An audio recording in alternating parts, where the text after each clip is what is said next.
I'm sure by now you're thinking about it. Maybe you did before, but then you forgot. And now you're thinking about it again. Gas prices. Have you paused for a moment to wonder why you forgot how upset you were the last time they were high? What was the cost back then? Do you remember? And why did you calm down, move on, lose attention to the matter? Because they went down, but not all the way. Recently, you have heard right-wing commentators say things like this. Tomorrow, President Obama will speak in Miami about gas prices, but he is likely to have no solutions. If the Obama administration wanted to, it could ask Congress to raise export taxes on the oil companies to encourage them to sell their products here. And the left wing responds with this. Because there's no president in the short term that can really change policy and impact gas prices in a significant way. Yet when Bush was president, you heard the left wing say this. Gas prices have more than doubled since George Bush became our president. Elect Democrats in November. If you don't like these outrageous gas prices, if you feel that the oil companies have been given a free ride by the president and the vice president, vote for Democrats who will vote for changes in our energy policy. And the right wing said this. The next time you hear a politician say he or she will bring down oil prices, understand it's complete BS. If Americans want lower gas prices, cut back. Sell those SUVs. Ride a bike when you can. If every one of us bought 10% less gasoline, prices would fall fast. They take all of that confusion and then throw in speculators, supply and demand of the global economy, tensions in the Middle East, and so forth. Do these factors impact the price of gasoline at the pump? Sure they do. But they are also a convenient obfuscation of the real truth behind this precipitous rise in cost. So what is the real truth? The truth of the matter is that gas prices have been increasing at a ferocious pace since 1973. And what happened back then? Oh wait, I remember. This guy happened. You see, up until this point, the precious metal gold had been linked to the US dollar at the rate of $35 an ounce. Governments and their citizens all around the world shared in the confidence that 35 US dollars represented 1 ounce of gold. On August 15, 1971, President Richard Nixon took the United States off of the gold standard. I have directed the Secretary of the Treasury to take the action necessary to defend the dollar against the speculators. I have directed Secretary Connally to suspend temporarily the convertibility of the dollar into gold or other reserve assets, except in amounts and conditions determined to be in the interest of monetary stability and in the best interest of the United States. Now, the Federal Reserve was free to print all the funny money that they could, with no worry towards the amount of gold in the possession of the U.S. government. These guys didn't like that very much. And why not? Well, let's take a look. This is a chart of the US M2 money supply. And this is when the change happened. This is a chart of the US national debt. And this is when the change happened. This is a chart of annual gas prices.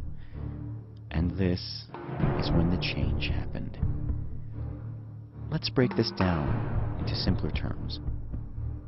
A gallon of gas has always been a gallon of gas. An ounce of gold has always been an ounce of gold. So what has changed in this equation? The dollar. And why is that so important? Because oil is traded in dollars. Oil is pegged to the dollar bill.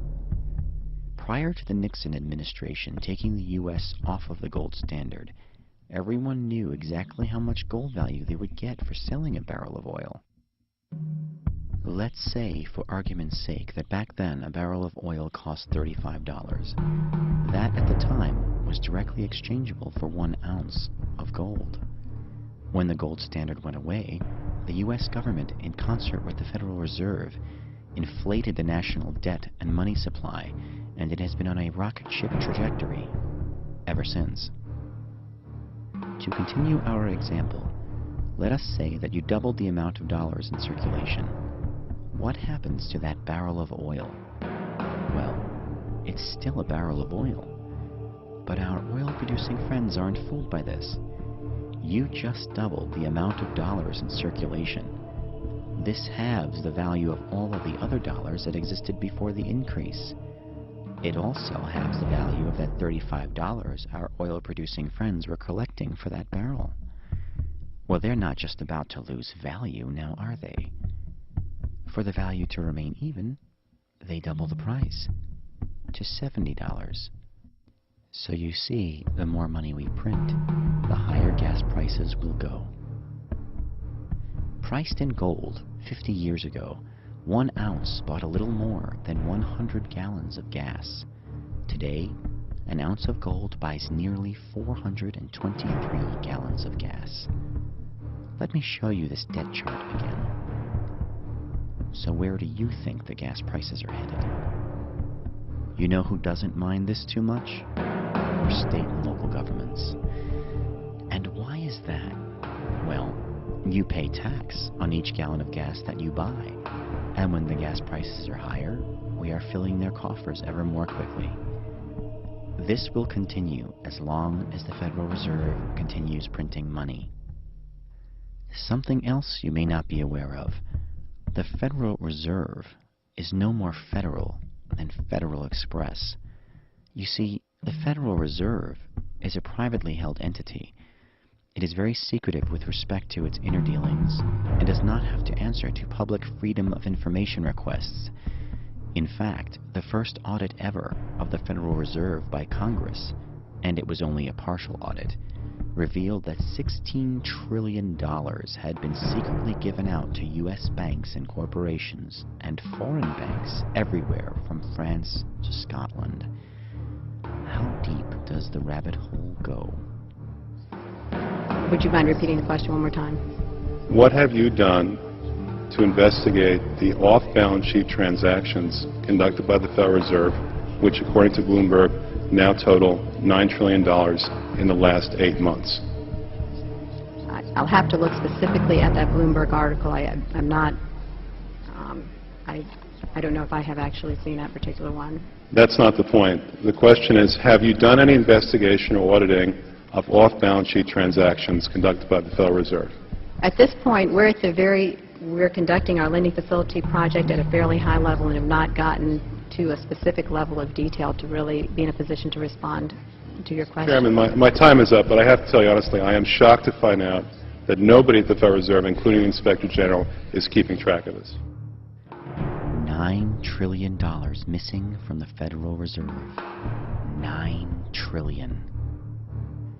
Before President Obama took office, gas was $1.80 per gallon. Now, it's $3.93 per gallon and rising. But what about that shiny, precious metal we spoke of earlier? Well, now that's an interesting question. Did you know that through the Emergency Banking Act of 1933, which President Franklin Delano Roosevelt ordered and Congress passed on March 9th, without having read it, gave the Secretary of the Treasury the power to require all individuals and corporations to hand over all of their gold coin, gold bullion, or gold certificates if, in his judgment, quote, such action is necessary to protect the currency system of the United States. House Minority Leader Bertrand H. Snell stated that it was, quote, entirely out of the ordinary to pass legislation that, quote, is not even in print at the time it is offered. Nevertheless, he urged his colleagues to pass it, stating, quote, the House is burning down, and the President of the United States says this is the way to put out the fire. And to me at this time, there is only one answer to this question, and that is to give the president what he demands and says is necessary to meet the situation. Pass tremendously far-reaching legislation without even having read it because, quote, the house is burning down? Does this sound familiar to anyone? But we have to pass the bill so that you can find out what is in it away from the fog of the controversy. Well, now that it's passed, and we've had some time to read it, guess what's in it? Section 9006, a provision requiring any gold transaction over $600 to be reported to the IRS. So the government is now tracking your gold purchases. Looks like if the ghost of FDR comes back from the grave and wants gold, you'll know where to find it. They buried this in the 2,000-plus page healthcare law. We say that oil prices have doubled since Obama took office. Well, the fact is that what's happened is the dollar has lost half its value since Obama took office. And since oil prices are denominated in dollars, the price rose. It still costs about 16 barrels of oil to buy an ounce of gold. That's what it cost in 1948. That's what it costs now. So stop printing money. Obama has tripled the money supply since he took office. And the result is nobody's got faith in the dollar. Its purchasing power is crashing. And the price of oil and the price of gasoline is skyrocketing. It's time to wake up. We are on the eve of something big. The signs are all there. We just have to read them.